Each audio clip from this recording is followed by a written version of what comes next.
Merci d'être là pour cette première conférence, cette première table ronde de la matinée. Enfin, table ronde quand on est un seul intervenant.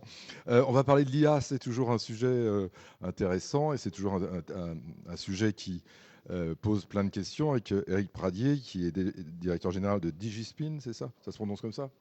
Vous allez nous le dire, vous allez nous expliquer ce que vous faites et vous allez nous parler IA. Et évidemment, la première question, c'est quoi et est-ce qu'il faut en avoir peur? Ça rend parano, ce truc.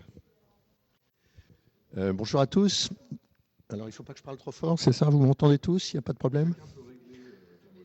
Bon, en tout cas, merci d'être là.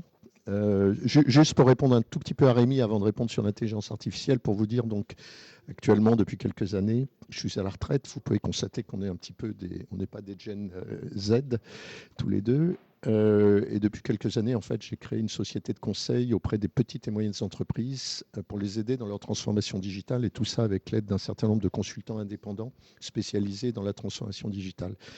Mais avant tout ça, j'ai fait une très longue carrière dans l'informatique et dans les télécoms. Et donc, en particulier, j'ai vécu l'impact de l'informatique sur les métiers, sur les entreprises et donc sur les métiers. L'impact du digital sur les entreprises et aussi les métiers, hein, si je puis dire. Et donc, c'est un sujet qui m'a toujours passionné. Et donc là, on va parler un petit peu de l'IA, de son impact, en particulier sur les métiers. Alors d'abord, pour répondre à la question de Rémi, je ne sais pas s'il faut avoir peur de l'IA ou pas, mais tout le monde a peur de l'IA. Hein, donc, autrement dit, c'est ça qu'il faut avoir en tête. Et on a peur de l'IA parce que, d'abord, on en parle beaucoup, hein, sans trop savoir ce que c'est, mais plutôt du côté anxiogène. C'est vrai aussi que l'IA, c'est important de savoir ce que c'est, mais ce qui est toujours un petit peu inquiétant, c'est ce que ça pourrait être et ce qu'on peut en faire, ce que aussi certains voudraient en faire. Donc tout ça, c'est très clairement anxiogène. Hein, y a aucun... et le sujet n'est pas de se rassurer en disant mais non, c'est pas grave, c'est pas ceci. Non, c'est anxiogène. D'accord? Qui est un premier point. Alors, je vous dis tout ça parce que je pense que quand on aborde les métiers de l'IA, il faut avoir vaincu cette résistance, cette réticence. Autrement dit, il faut toujours être à même d'aborder le fait que quand vous allez vers des métiers de l'IA, vous avez en tout cas franchi cette étape zéro, qui est d'avoir à peu près compris ce qu'est l'IA et d'avoir à peu près compris, hein, ce qui fait que ça ne doit pas être anxiogène. Et je reviens toujours sur la même chose. L'IA, c'est d'abord de l'intelligence augmentée. On emploie beaucoup artificielle, c'est de l'intelligence augmentée. Parce que rien n'égalera jamais l'intelligence humaine. La deuxième chose, c'est que l'IA, c'est une capacité exceptionnelle que nous n'avons pas, à accumuler tout un tas de données à un moment donné, de toutes sortes, que ce soit des bruits, que ce soit des informations digitales, que ce soit des images, etc., et d'absorber tout ça très très rapidement, et ayant appris quels indices trouver là-dedans, d'amener un diagnostic, d'amener un conseil. C'est ça l'IA. Par contre, il est clair qu'après cela, l'homme, l'intelligence humaine, doit continuer sans ambiguïté à maîtriser la décision, de ce qu'on va faire après en fonction de cette information qu'on a pu obtenir de façon extraordinairement rapide, extraordinairement concise, extraordinairement synthétique, etc. Donc l'IA, c'est ça, comme je dis, c'est une intelligence augmentée parce que ça vous aide, ça nous aide dans un certain nombre de choses. Alors là où ça peut être un petit peu problématique, c'est quand en plus on veut que ce moteur d'IA, que cette capacité d'intelligence augmentée devienne un centre de production, hein, ce qu'on appelle l'IA générative, qui va produire des textes, qui va produire des images, qui va produire des tableaux, enfin tout ce que vous pouvez imaginer, ce qu'on entend aujourd'hui. Et là, on commence à rentrer dans quelque chose où il y a une espèce de substitution à des qualités humaines fondamentales de créativité, d'inventivité, etc. Et quand ça déclenche en plus des décisions, là, on atteint des limites, hein, qu'il faut vraiment comprendre et en même temps, moi je pense, empêcher, si je puis dire, et en rappelant que c'est un outil pour nous. Donc c'est le premier point pour revenir à ce que tu disais, Rémi. Et j'insiste, hein, je suis face à des gens qui sont, pour certains, dans une logique, je pense, de reconversion, pour certains, dans une logique de choix de métier. Comme on le disait, nous, on n'est pas tout à fait Gen Z. Je vois un certain nombre de gens jeunes ici. Quelle que soit votre situation, En tout cas, j'ai une recommandation très très forte. Il faut avoir le culot d'affirmer, de considérer, quel que soit le métier que vous choisissez, que l'IA, vous avez compris ce que c'était, en gros, vous en avez compris le potentiel et vous en avez compris les limites à ne pas dépasser. Parce que, quelles que soient les personnes avec qui vous travaillerez, ils ont besoin d'être rassurés. N'importe quel chef d'entreprise aujourd'hui, n'importe qu'elle soit petite, qu'elle soit grande, n'importe quel responsable dans une entreprise, n'importe quelle personne qui pensera à vous embaucher a peur de l'IA et doit être rassuré là-dessus sur le fait que vous maîtrisez, vous avez compris et que vous allez pouvoir apporter une valeur ajoutée spécifique pour que, face à la personne avec qui vous discutez, elle comprend que vous allez pouvoir saisir les opportunités, apporter les opportunités de l'IA au métier de l'entreprise. Ça veut dire que l'IA, est-ce qu'il va être générateur de nouveaux métiers ou est-ce que c'est quelque chose qui va être intégré dans les métiers existants? Les deux. Et il faut absolument considérer que vous m'entendez toujours, hein, parce que quelquefois ça décroche. Les deux. Et j'insiste beaucoup là-dessus, parce qu'une fois de plus, par rapport à votre propre projet, j'ai horreur du terme de reconversion, si je puis dire. D'ailleurs, hein, j'en profite pour vous le dire, ça tombe très mal, mais je suis d'une génération où quand même la plupart des gens choisissaient un métier pour la vie et quelquefois même une entreprise pour la vie. Et donc, il y avait pour beaucoup de gens, et ma génération a beaucoup connu, des drames qui s'appelaient les drames de la reconversion, parce que le métier qu'ils avaient n'était plus utile du tout, parce que les fonderies fermaient, parce qu'on s'orientait vers toutes nouvelles choses, etc. Vous appartenez à une génération, pour la plupart, où de toute façon, vous aurez plusieurs métiers et où vous travaillerez pour différentes entreprises. Hein. Donc, autrement dit, pour reprendre et rebondir sur la question, ayez bien en tête que c'est deux choses. Et ces deux choses-là sont fondamentales. La première, oui, quel que soit le métier que vous avez aujourd'hui, l'IA impactera votre métier. Et là aussi, quand vous vous êtes un petit peu formé, que vous avez compris, comme je disais tout à l'heure, ce que pouvait apporter l'IA et ce que ne devait pas apporter l'IA, eh bien, vous êtes à même aussi de comprendre quelle sera l'évolution de votre métier. Et ça impacte beaucoup de métiers, mais une fois de plus, ça augmente l'intelligence que vous pouvez avoir dans votre métier actuel. Je travaille aujourd'hui avec une start-up, par exemple, qui a développé tout un moteur d'IA autour de la reconnaissance vocale et qui est une assistance au centre de télévente. Autrement dit, quelqu'un qui est au téléphone essayant de vendre quelque chose de façon assez carrée à des gens qui sont au téléphone. Et l'outil de reconnaissance vocale l'aide parce qu'il anticipe à travers les mots qu'emploie l'interlocuteur, à travers le ton qu'emploie l'interlocuteur, à travers le fait qu'il commence à se lasser de la conversation, il aide le télévendeur à anticiper ce qui va se passer. Et donc à poser la bonne question, à comprendre qu'il y a un petit intérêt quelque part à creuser là-dessus, etc. Et donc vous voyez, on pourrait se dire, avec l'IA, avec le digital, etc., les centres de télévente vont disparaître, les contacts téléphoniques qui assurent de la télévente vont disparaître. Eh bien non, ils ne disparaissent pas. Par contre, ils sont impactés par l'IA dans l'exemple que je venais vous donner. La deuxième chose, c'est que bien entendu, et je vous disais qu'on était nous de la génération de l'informatique, hein, j'ai le souvenir, jeune ingénieur commençant à travailler, il y avait besoin d'informaticiens partout parce que l'informatique devait résoudre tous les problèmes des entreprises. Et il y a eu des programmes d'ailleurs énormes en France à l'époque de formation d'ingénieurs informatiques, de développeurs informatiques, etc., etc. Eh bien, il est clair que l'IA ouvre ce potentiel-là, ouvre cette accélération-là, et que donc, il y a des nouveaux métiers de l'IA, parce que les entreprises, même toutes, quelles qu'elles soient, petites ou grandes, ou qu'elles soient, si je puis dire, dans leur maturité digitale et IA, ou qu'elles soient dans leurs interrogations, dans leurs craintes vis-à-vis de l'IA, etc., savent ou considèrent qu'elles vont devoir se muscler de façon très significative en gens qui maîtrisent l'IA. Et là-dedans, vous avez deux grandes filières. Ayez ça en tête, hein, ça pourrait être plus détaillé. L'IA, c'est deux choses. Comme je le disais tout à l'heure, c'est la capacité à acquérir, à synthétiser, à analyser des données. Donc, autrement dit, il y a tous les métiers qui sont liés aux données. Administrateur de données, analyseur de données, consolidateur de données, etc. Tout ça sont des métiers à très forte valeur ajoutée dans les entreprises maintenant, souvent complétés par des outils, bien entendu, hein, des outils informatiques digitaux qui permettent de faire ça. Mais il y a toutes les métiers autour de la donnée. Et alors j'insiste beaucoup parce que j'ai été 40 ans dans le monde de l'entreprise, plutôt des grosses entreprises. Et même dans les grosses entreprises, il y a eu ces dernières décennies une focalisation très forte sur les process. L'informatique apportant des traitements, des process qui allaient plus vite, des méthodes, des ceci, des cela. Il y a eu très peu d'efforts sur les données. Et aujourd'hui encore, au moment où vous avez des milliards de données disponibles à travers Internet, à travers tout ce qui peut exister, les entreprises continuent à exploiter de façon très pauvre ces données.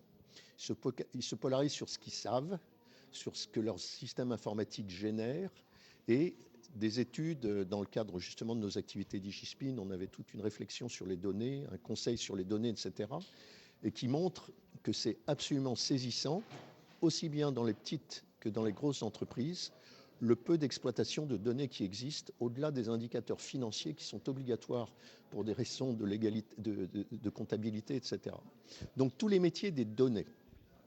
Et puis la deuxième dimension, bien entendu, c'est les métiers autour des process, autour de la programmation. Parce qu'une fois de plus, comme je vous disais, il y a tout ce qui se passe sur les données. Et puis ensuite, il y a tout ce qui est ce qu'on appelle le machine learning, le deep learning, autrement dit tous les algorithmes, hein, pour employer ce terme un petit peu barbare, qui vont traiter ces données et qui vont sortir un résultat qui a du sens pour la personne qui cherche à être aidée, pour la personne dont l'intelligence, pour le dire tout à l'heure, doit être augmentée. Que ce soit le responsable des ventes ou du marketing, pour employer des termes, hein, qui a besoin très rapidement de comprendre l'état du marché sur lequel il se positionne. Et une fois de plus, l'intelligence artificielle va permettre d'aller chercher des tas de données, de les synthétiser de toutes sortes et pour dire bah, voilà comment évolue le marché, voilà quelle est ta concurrence, etc. Hein, tout ça avant, ça demandait un temps fou. Que ce soit le financier sur tous les risques de fraude ou je ne sais quoi, ou les problèmes de paiement, etc. etc. Hein, donc il y a derrière tout ça énormément de traitements. Et ces traitements, ces algorithmes, ils doivent être un petit peu spécifiques à l'entreprise. Parce qu'une fois de plus, ça n'a pas de sens de brasser toutes les données qui existent dans le monde. Je veux brasser les données qui correspondent à mon métier, qui correspondent à mon objectif. Hein, parce que tout ça doit rester au service des objectifs de l'entreprise et du métier de l'entreprise et des clients de l'entreprise et des nouveaux clients qu'elle veut acquérir, etc. Donc autrement dit, tous ces traitements doivent être adaptés aux besoins de l'entreprise. Et comme toute nouvelle technologie, une fois de plus, on l'a vu beaucoup en informatique avant, on l'a vu beaucoup dans le digital avant, il y a toute une phase où les entreprises doivent se débrouiller toutes seules, parce qu'il n'y a pas encore de solution générique, parce que les grosses boîtes de logiciels n'ont pas encore investi, parce qu'il n'y a pas encore de marché suffisant, etc., etc. Et donc il y aura de toute façon une dimension pendant de très nombreuses années, hein, de fait à la maison, si je puis dire, de fait dans l'entreprise, etc. Et donc une deuxième source. Donc oui, énorme potentiel avec les métiers de l'AI, aucun doute là-dessus. Deuxième chose, toujours être à même d'apporter cette espèce de confort aux gens que vous rencontrez dans les entreprises sur le fait que vous n'êtes pas simplement un spécialiste, comme je disais tout à l'heure, de l'analyse de données, mais vous avez une compréhension de l'intelligence artificielle, de ce qu'elle peut apporter à une entreprise, de ce qu'elle ne peut pas apporter. Donc autrement dit, que vous êtes une espèce de tiers de confiance en ce qui concerne l'intelligence artificielle, qui rassure la personne qui vous interviewe. Et les deux métiers, autour des données, avec tout ce que ça implique, autour des process, des programmes, des algorithmes, avec tout ce que ça implique. Et c'est encore plus important que ça, parce que réfléchissons un petit peu, et vous le savez, aux esprits que nous avons les uns et les autres.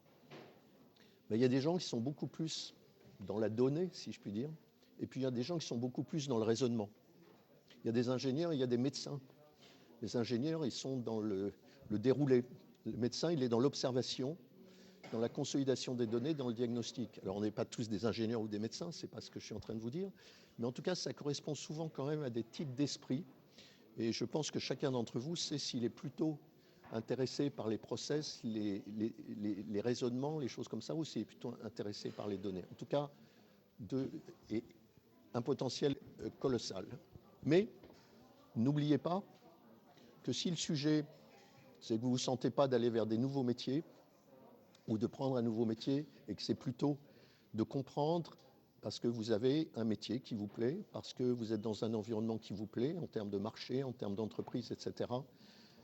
Être capable d'être un acteur de l'évolution de son propre métier au sein d'une entreprise ou au sein d'autres entreprises est un élément aussi fondamental.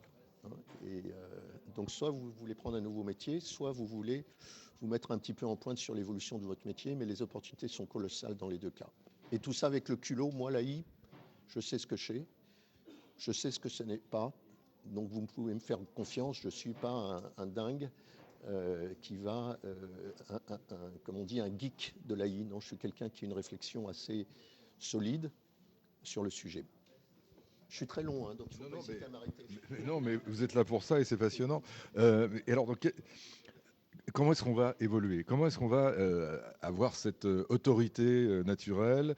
Sur quoi on va s'appuyer? Comment on va se former? Est-ce qu'on se forme sur le tas? Est-ce qu'il y a des MOOC? Est-ce qu'il faut devenir un hacker éthique? Enfin, comment on fait pour avancer dans sa carrière et être la personne ressource indispensable que vous décrivez? Ben, je pense qu'il y a deux phases. Alors, d'ailleurs, c'est une des choses que j'ai apprises aussi dans le cadre de l'aventure Digispin, hein, une aventure un peu entrepreneuriale après avoir été un salarié, un dirigeant pendant très nombreuses années dans des grands groupes. Euh, mais c'est que je pense qu'il y a et on est aussi organisme de formation, enfin d'accompagnement des petites et moyennes entreprises. Et dans ces cas-là, il faut être à même aussi de former leurs équipes, hein. Donc, on n'est pas un centre de formation en tant que tel, mais en tout cas, on a des.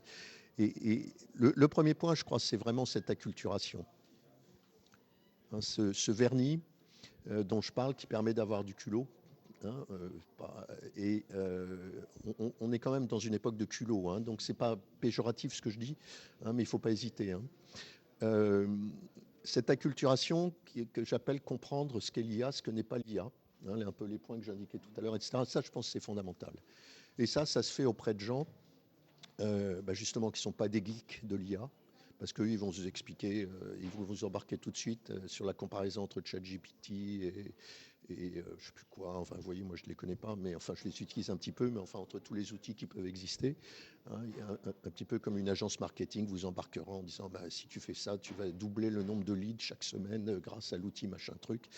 Donc c'est une acculturation, je pense, auprès de gens, plus jeunes que moi sans doute, mais en tout cas qui ont justement compris et étaient déjà partie prenante de ce qu'est l'AI, ce qu'est l'IA, ce qu'est pas l'IA, et comment elle a déjà impacté leur expérience propre en entreprise, en conseil d'entreprise, en formation, etc. Donc ça, je pense que c'est une première étape fondamentale. Moi, je crois assez à ce que je disais tout à l'heure, c'est-à-dire de réfléchir sur ce que sont plutôt ces tendances, hein, si je puis dire. Est-ce qu'on est plus passionné par ce qui se passe en termes de données, ou ce qui est plus passionné, ce qui se terme un peu en termes de process? C'est des mots un peu barbares, hein, mais vous le savez, hein, je suis sûr que chez vous, parmi vous, pardon, il y a non pas des geeks, mais des gens qui passent leur temps à aller chercher l'information sur Internet, hein, et donc autrement dit, qui par rapport à tout sujet vont chercher l'information, qui sont beaucoup sur le comment faire les choses. Hein, moi, ça me frappe beaucoup, là, en ce qui me concerne, mes enfants, où il y a tout un tas de trucs, ça ne les intéresse pas de savoir comment ça marche, mais de trouver sur le net, quand ça ne marche pas, ce qu'il faut faire. Enfin, bon, des choses comme ça. Bon, et il y en a beaucoup qui sont comme ça parmi vous, puis il y en a qui ne sont pas comme ça parmi vous. Hein. Alors, quand on se convertit, on ne se change pas. On ne change pas son ADN. Hein. On va acquérir une culture un peu complémentaire, mais on ne change pas son ADN. Donc ça, c'est des éléments importants à avoir en tête. Et ensuite, oui, je crois que c'est vraiment, pour revenir à ce que tu disais, des formations spécialisées, parce qu'il faut se former de façon spécialisée. On ne se forme pas sur le tas à des techniques nouvelles. Hein. On ne se forme pas sur le tas à dire qu'est-ce que c'est que faire du data management. On ne se forme pas sur le tas pour se dire qu'est-ce que c'est que de la vérification de données, qu'est-ce que c'est que de l'acquisition de données, qu'est-ce que c'est de comprendre un petit peu les données qui peuvent venir à travers le vocal, à travers le visuel, etc., etc. On ne se forme pas comme ça sur le tas à comprendre ce qu'est un algorithme et ce que n'est pas un algorithme. On ne se forme pas sur le tas à apprendre les langages d'IA générative.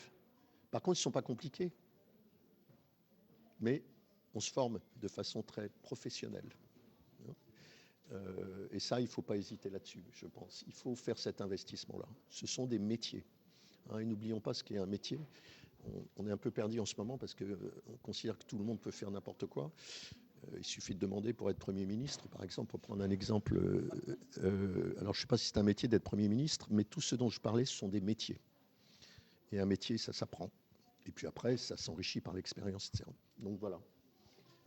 Ce que serait ma réponse. Ça me paraît tout à fait intéressant. Maintenant, à vous de chercher, effectivement, je pense, les formations adéquates. Est-ce que vous avez des questions tout de suite? Parce que je pense qu'on va avoir des questions dans le public avant que j'en relance moi. Non? Bon, non, je crois que ça veut dire au contraire que c'est assez précis. Alors, je sais plus, faut mettre, oui, c'est ça. Et moi, je vais aller passer le micro. Oui, bonjour. Merci pour cette présentation. En fait, comme le bas. Ah, pardon. Ouais.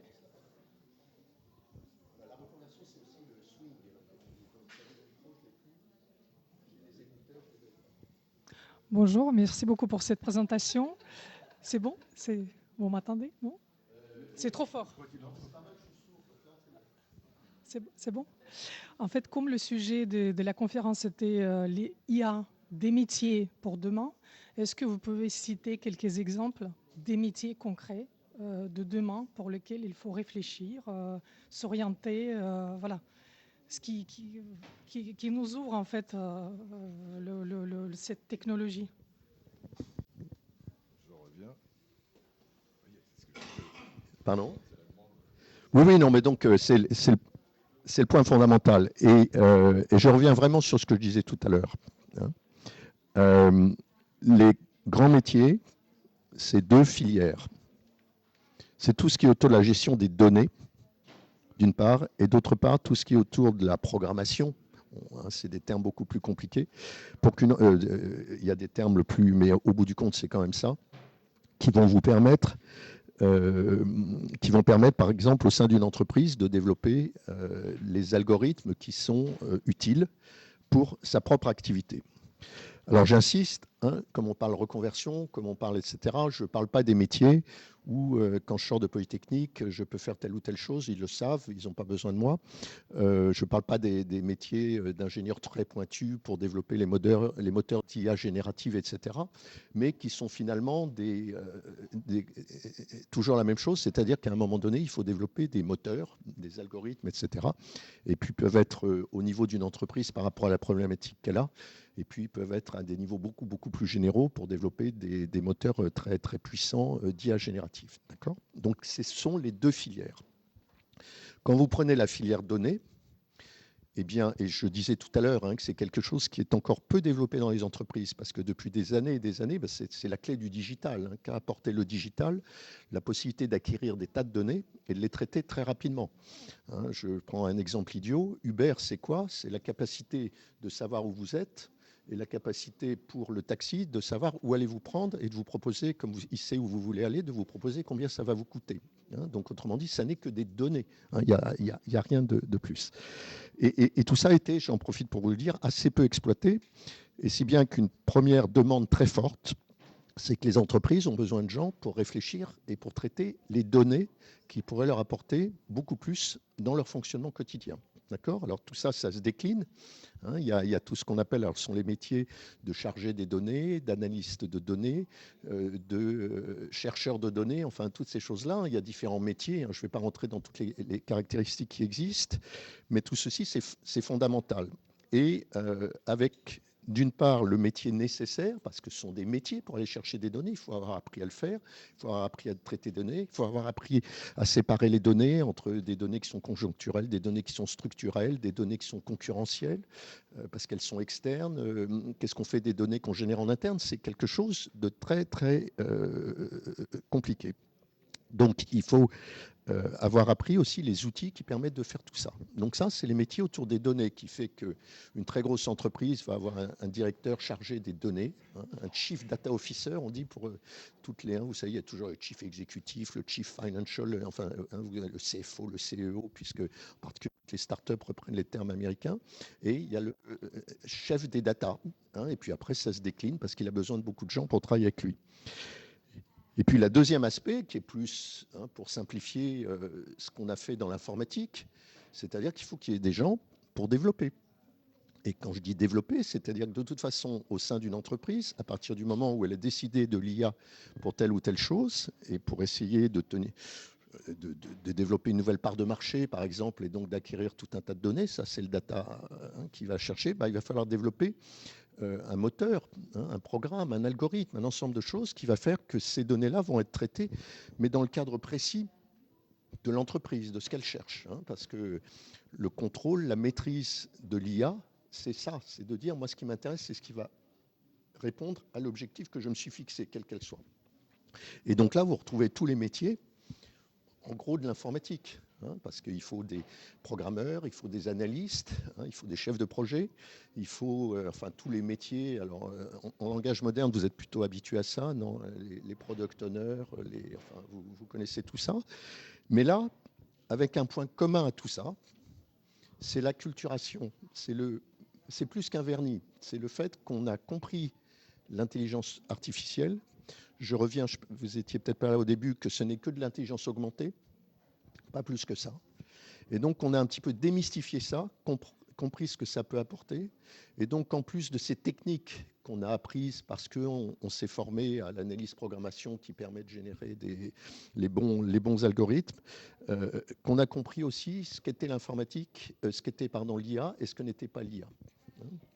Moi, je peux vous donner un exemple très précis. Je suis ingénieur sorti d'une école où on faisait de l'informatique et des télécoms, il y a bien longtemps. On nous apprenait d'abord ce qu'était un ordinateur, et en particulier qu'on pouvait le débrancher, et en particulier qu'il ne savait faire que ce qu'on avait mis dedans. Et donc, quand on allait voir, à l'époque, c'est des trucs qui n'existent plus pour vous, mais ce film-là, où l'ordinateur, le film de Kubrick, où l'ordinateur prend le contrôle, je ne sais pas si un certain nombre d'entre vous l'ont vu, on n'avait pas peur, on se dit, mais enfin, pourquoi il ne le débranche pas c'est un peu... Mais c'est resté fondamental dans toute ma carrière d'avoir d'abord appris ce qu'était un ordinateur et ce qui n'était pas un ordinateur, avant d'aider beaucoup d'entreprises à se servir dans le bon sens, si je puis dire, et dans le meilleur sens de l'informatique. Je réponds à votre question ? Alors oui, les questions... Est-ce qu'on peut justement considérer que la différence avec cet ordinateur qu'on pouvait débrancher et qui ne savait faire que ce qu'on lui avait appris, l'IA, elle, au contraire, continue à apprendre toute seule. Et ce qui est peut-être justement ce qui fait peur. Oui, absolument. Je reviens aussi sur le fait qu'on a peur de l'IA et on a raison d'avoir peur de l'IA. Parce qu'effectivement, le grand drame, c'est ce qu'on pourrait en faire. Et ne nous leurrons pas. Ce que veulent en faire certains. Il n'y a aucun doute là-dessus. Vous faites aujourd'hui tous des paiements électroniques, j'imagine. Vous êtes payé de façon électronique, vous faites des virements électroniques, etc. La technologie l'a permis très vite. D'abord, ça a permis tous les blanchiments d'argent. Parce que de toute façon, il n'y a aucun doute là-dessus. N'importe quelle technologie, les plus innovants au début, c'est ceux qui vont en faire une utilisation perverse. Je pourrais en mentionner beaucoup. Donc pour revenir à ça, oui, il y a des gens qui vont en faire des choses épouvantables. Et en particulier, moi je pense, quand on commence à se dire que ça n'est plus de l'intelligence augmentée, mais que c'est une capacité de décision et qu'on délègue, quelle que soit la façon de déléguer, à travers un programme, etc., et qu'on délègue au moteur le fait de prendre une décision, c'est là que ça peut devenir épouvantable. Prenez un exemple bête et méchant, les avions. Ils sont en pilotage automatique. Ils posent l'avion en pilotage automatique. Quand ils sortent d'un certain nombre de caractéristiques, le pilote automatique se débranche parce que l'homme, avec sa formation, avec son expérience, sait en faire plus. Imaginez qu'on inverse complètement les choses. C'est-à-dire qu'on se dit, non, l'intelligence artificielle du pilote automatique, toutes les données qu'il a pu consolider, fait qu'il est bien plus intelligent que l'homme pour réagir en situation de crise. D'abord, ce n'est pas vrai, je pense. Ça ne sera jamais vrai, je pense. Mais en tout cas, ce jour-là, on prend des risques épouvantables. Et puis d'ailleurs, parce que si la machine contrôle l'avion, on peut contrôler la machine aussi, etc. Donc autrement dit, je pense que c'est ça la barrière. Mais c'est très important pour nous parce qu'on s'est habitué au fait que notre intelligence humaine, c'était la capacité de comprendre. On est en train de se dire qu'il y a des gens, grâce à des moteurs d'intelligence augmentée, ils peuvent acquérir, le système peut acquérir beaucoup plus de données, traiter plus de données, et donc comprendre et accumuler beaucoup plus que nous. Parce que nous, on est biaisé par ce qu'on sait. On est limité à ce qu'on sait. Tandis que lui, non. enfin, il sait, mais il sait beaucoup plus. Et donc, ça nous force un peu à nous dire, mais finalement, notre intelligence humaine, c'est notre libre arbitre. Mais c'est un sacré changement. Mais c'est notre libre arbitre, c'est ça. C'est pour ça qu'on a une intelligence humaine. C'est qu'on sait utiliser un certain nombre de choses, mais au bout du compte, il faut qu'on garde notre libre arbitre. Alors c'est facile à dire quand on est dirigeant, quand on est, etc., bien entendu. Mais c'est ça qui est fondamental. Et quand on franchit cette barrière, moi je pense que c'est très dangereux. Ce sera le mot de la fin, puisqu'il est 10h30 et qu'on conclut là, mais vous pouvez continuer évidemment à discuter à l'extérieur, il n'y a aucun problème, puisqu'on va enchaîner. En tout cas, merci beaucoup de nous avoir éclairé, Éric Pradier. Merci à vous. Pensez à nous laisser vos...